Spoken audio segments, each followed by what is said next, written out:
जय हिंद दोस्तों संपत्ति अंतरण अधिनियम MCQs का ये तीसरा वीडियो मैं आप लोगों के समक्ष लेके आ रहा हूँ। तो चलिए दोस्तों शुरू करते हैं। निम्न में से क्या कार्रवाई योग्य दावा नहीं है? तो इसका ऑप्शन दोस्तों बी है, दावेदार के कब्जे में रहने वाली चल संपत्ति पर लाभकारी हित। इसकी व्याख्या देखते हैं दोस्तों। संपत्ति अंतरण अधिनियम की धारा 3 में दी गई अनियोज्य दावा की परिभाषा के अनुसार नंबर 1 किसी अप्रतिभूत ऋण तथा नंबर 2 चल संपत्ति में लाभप्रद हित जो दावेदार के कब्जे में चाहे वास्तविक रूप में या आणविक रूप में हो को अनियोज्य दावा के रूप में स्वीकार नहीं करती है। लॉटरी टिकट, किराए की बकाया राशि के लिए दावा तथा जीवन बीमा पॉलिसी अनियोज्य दावा के अंतर्गत आते हैं। नेक्स्ट क्वेश्चन देखते हैं। निम्नलिखित में से कौन सा अनियोज्य दावा नहीं है?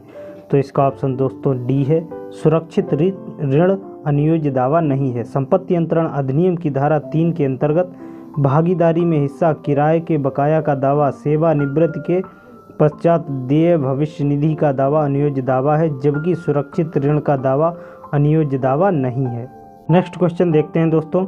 निम्नलिखित में से कौन सा अनियोज्य दावा नहीं है? तो इसका ऑप्शन दोस्तों बी है, LLB परीक्षा में वचन ग्रहीता के उत्तीर्ण होने पर 500 रुपये का भुगतान करने का वचन।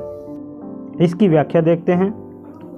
भविष्य निधि खाते का अधिकार संविदा जो दायित्व से युन्मित है का लाभ दावा करने का अधिकार। वचन ग्रहीता द्वारा किसी महिला बिशप से विवाह करने पर 500 रुपये का भुगतान करने का करार अनियोज्य दावा है, जबकि LLB परीक्षा में वचन ग्रहीता के उत्तीर्ण होने पर 500 रुपये का भुगतान करने का वचन अनियोज्य दावा नहीं है। नेक्स्ट क्वेश्चन देखते हैं। निम्नलिखित में से कौन से संयोजन सही सुमेलित हैं?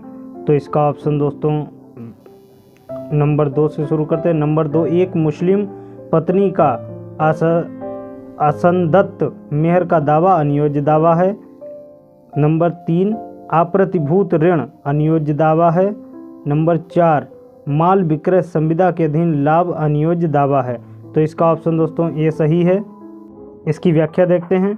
संपत्ति अंतरण अधिनियम की धारा 3 के अंतर्गत एक मुस्लिम पत्नी का असंदत्त मेहर का दावा अप्रतिभूत ऋण तथा माल विक्रय संविदा के अधीन लाभ अनियोज्य दावा है, जबकि अंतकालीन लाभ अनियोज्य दावा नहीं है। नेक्स्ट क्वेश्चन देखते हैं। संपत्ति अंतरण अधिनियम 1882 के अंतर्गत प्रयुक्त रजिस्ट्रेशन शब्दावली से अभिप्रेत है। तो इसका ऑप्शन दोस्तों बी सही है, दस्तावेजों का रजिस्ट्रेशन। इसकी व्याख्या देखते हैं दोस्तों। संपत्ति अंतरण अधिनियम 1882 के अधीन प्रयुक्त रजिस्ट्रेशन शब्दावली से दस्तावेजों का रजिस्ट्रेशन से अभिप्रेत है।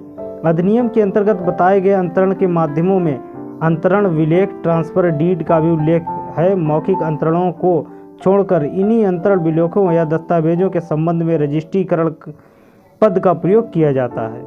नेक्स्ट क्वेश्चन देखते हैं। संपत्ति अंतरण अधिनियम की धारा 3 के अंतर्गत सूचना की कोटि में नहीं आता है। तो इसका ऑप्शन दोस्तों बी है, रजिस्ट्रीकरण जहां लिखित अनिवार्यता रजिस्ट्री योग्य ना हो। इसकी व्याख्या देखते हैं दोस्तों। संपत्ति अंतरण अधिनियम 1882 की धारा 3 में परिभाषित सूचना के स्पष्टीकरण 1 के उपबंध के आधार पर विकल्प बी सूचना की कोटि में नहीं आता है। धारा 3 के अनुसार किसी तथ्य की किसी व्यक्ति को सूचना है यह तब कहा जाता है जब वह वास्तव में उस तथ्य को जानता है अथवा यदि ऐसी जांच या तलाश जो उसे करनी चाहिए थी करने से जानबूझकर प्रवृत्त न रहता या घोर उपेक्षा ना करता तो वह उस तथ्य को जान लेता। विकल्प के संबंध में स्पष्टीकरण 1 में विकल्प व आधिपत्य के संबंध में स्पष्टीकरण 3 में प्रावधान है। अधिनियम की धारा 39, 40, 41, 42, 43, 53 1 में सूचना का प्रयोग किया गया है। नेक्स्ट क्वेश्चन देखते हैं दोस्तों। निम्नलिखित में से संपत्ति अंतरण अधिनियम की कौन सी धारा सूचना को परिभाषित करती है? तो इसका ऑप्शन दोस्तों बी है, धारा 3। नेक्स्ट क्वेश्चन देखते हैं दोस्तों। संपत्ति अंतरण अधिनियम 1882 के अधीन अनुप्रमाणित शब्दावली से अभिप्रेत है। तो इसका ऑप्शन दोस्तों बी है, केवल 2 साक्ष्यों के द्वारा अनुप्रमाणित। इसकी व्याख्या देखते हैं दोस्तों। संपत्ति अंतरण अधिनियम 1882 की धारा 3 के अनुसार अनुप्रमाणित से ऐसे 2 अधिक साक्षियों द्वारा अनुप्रमाणित अभिप्रेत है और सर्वदा अभिप्रेत रहा होना समझा जाएगा, जिसमें से हर एक ने निष्पादक को लिखत पर हस्ताक्षर करते या अपना चिन्ह लगाते देखा है या निष्पादक की उपस्थिति में और उसके निर्देश द्वारा किसी अन्य व्यक्ति को लिखित पर हस्ताक्षर करते देखा है या निष्पादक से उसके अपने हस्ताक्षर या चिन्ह की या ऐसे अन्य व्यक्ति के हस्ताक्षर की व्यक्तिगत अभिस्वीकृति पाई गई है। नेक्स्ट क्वेश्चन देखते हैं। संपत्ति यंत्रण अधिनियम 1882 के अंतर्गत एक लिखित के वैध अनुप्रमाणन हेतु यह आवश्यक है कि ऑप्शन ए, प्रत्येक अनुप्रमाणक साक्षी के निष्पादक को लिखित पर हस्ताक्षर करते या अपना चिन्ह लगाते देखा हो। ऑप्शन बी, निष्पादक ने अनुप्रमाणक साक्षी को लिखित पर हस्ताक्षर करके देखा हो। नंबर सी, प्रत्येक अनुप्रमाणक साक्षी ने निष्पादक की उपस्थिति में लिखित पर हस्ताक्षर किए हो। तो इसका ऑप्शन दोस्तों डी सही है, उपरोक्त सभी। इसकी व्याख्या देखते हैं दोस्तों। संपत्ति यंत्रण अधिनियम 1882 की धारा 3 में दी गई अनुप्रमाणन की परिभाषा से स्पष्ट है कि वैध अनुप्रमाणन हेतु उपयुक्त सभी विकल्प आवश्यक हैं। प्रत्येक साक्षी द्वारा लिखित या दस्तावेज पर निष्पादक की उपस्थिति में अपना हस्ताक्षर किया जाना आवश्यक है, किंतु यह आवश्यक नहीं है कि ऐसे साक्षियों में से एक या अधिक एक ही समय पर उपस्थित रहें। अनुप्रमाणन का कोई विशिष्ट प्रारूप होना भी आवश्यक नहीं है। दोस्तों, कैसी लगी हमारी वीडियो हमें कमेंट बॉक्स में ज़रूर बताएं।